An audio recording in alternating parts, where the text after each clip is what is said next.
Mga kautang, sa video na to, isi-share ko sa inyo kung magkano nga ba yung na-receive ng isang borrower dito na nakapag-loan siya dito ng 11,000, merong na-approve dito ng 3,000, merong na-approve ng 2,000 sa kanilang first time na pag-utang sa loan application na to. Hello mga kautang, welcome back dito sa aking channel. This is Clarice, ang inyong number 1.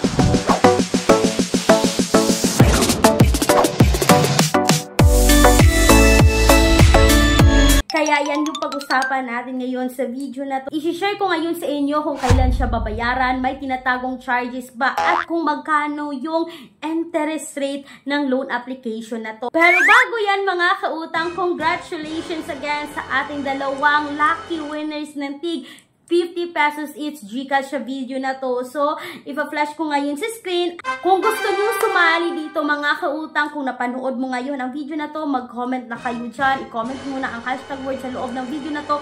Or pwede kayong mag-comment, pwede kayong mag-share ng idea about sa loan application na pag-usapan natin para sa next video. Kasali na yung name nyo sa ating pa GCash giveaway. So, eto na nga mga kautang. Alam ko hindi na to bago sa inyo at alam ko marami na nakapagsubok dito kasi dito sa Google Play Store, meron po itong 4.4 star at 7,112 reviews na. So, ibig sabihin, kailangan nyo itong i-install at i-download. So, kapag mag-install at mag-download tayo, ma-access talaga nila yung contact list natin. Magbibigay tayo ng permission na i-access yung phones natin. Pero kung ayaw nyo ma-install at mag-download, may mga alternatives tayo na apply direct website mga kautang na hindi nyo na kailangan pang i-install, hindi nyo kailangan pang mabigay ng permission para i-access yung phones niyo, pero hindi ko sinasabing utangan, ha?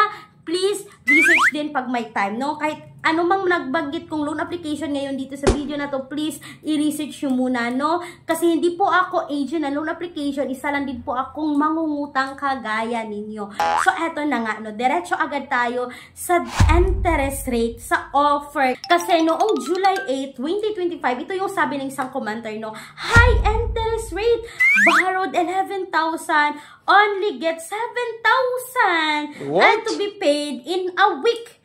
False advertisement saying payable 180 days but repayment is 7 days only. I will repay in the said due but definitely will not use this app again. So mga kautang, 11,000 naging 7,000 at sabi niya, akala niya 180 days pero 7 days lang raw pala ang loan application netong si Credit Peso. At itong si Credit Peso mga kautang is under po ito ng Micro.Lending, no?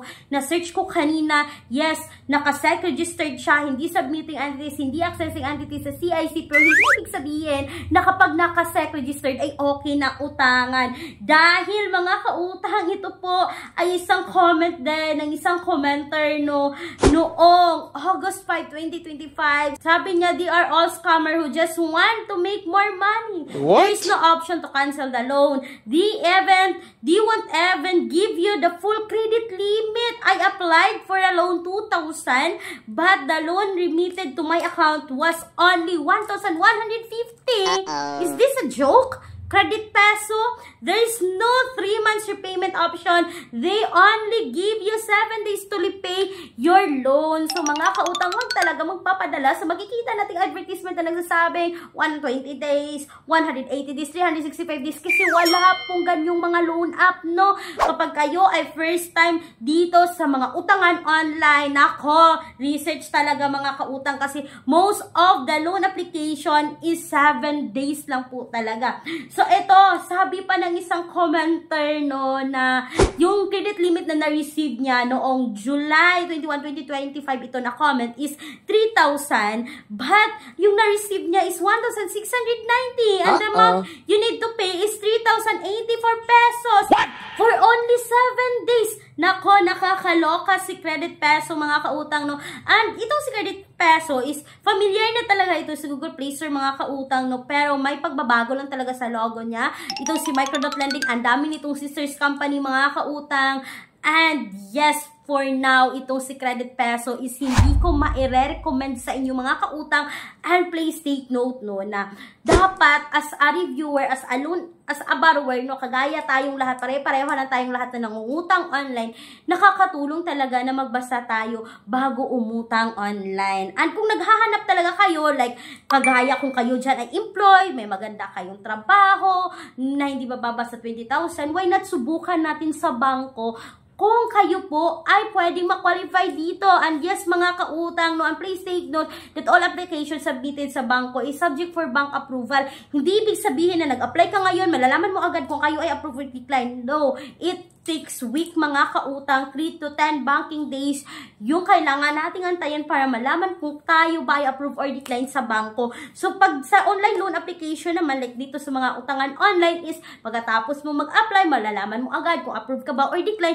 Pero, ang laki talaga ng mga babawas, ang laki ng interest rate, whereas dito sa sinasabi kong bank personal loan, meron lamang 1.49% to 1.99% interest rate. Yes, napakababa po talaga. So, for more details dito, kindly email me right away kay liza@gmail.com, or you can also Viber me na makikita yung Viber number sa screen.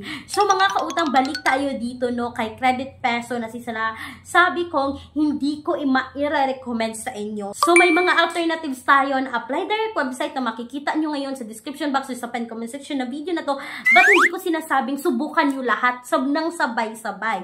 Please, huwag ganun, mga kautang. Kung nakasubok kayo dito ngayon, hindi kayo na-approve, bukas naman mag-apply kayo sa ibang loan application. Hindi yung puro kayo apply kayo ngayon talaga, sorry. Huwag nyo sabay-sabayin, mga kautang, yung pag-utang dito sa loan application. Baka po kayo ay ma-approve lahat dyan. So, sabay-sabay din yung inyong due date. So, hindi yan nakakatulong, no? Kaya, pag-isipang mabuti bago umutang online. So, once again, mga kautang, this is Clarice, ang inyong number 1 panautang. Dahil, utang is life. Bye-bye-bye, mga kautang!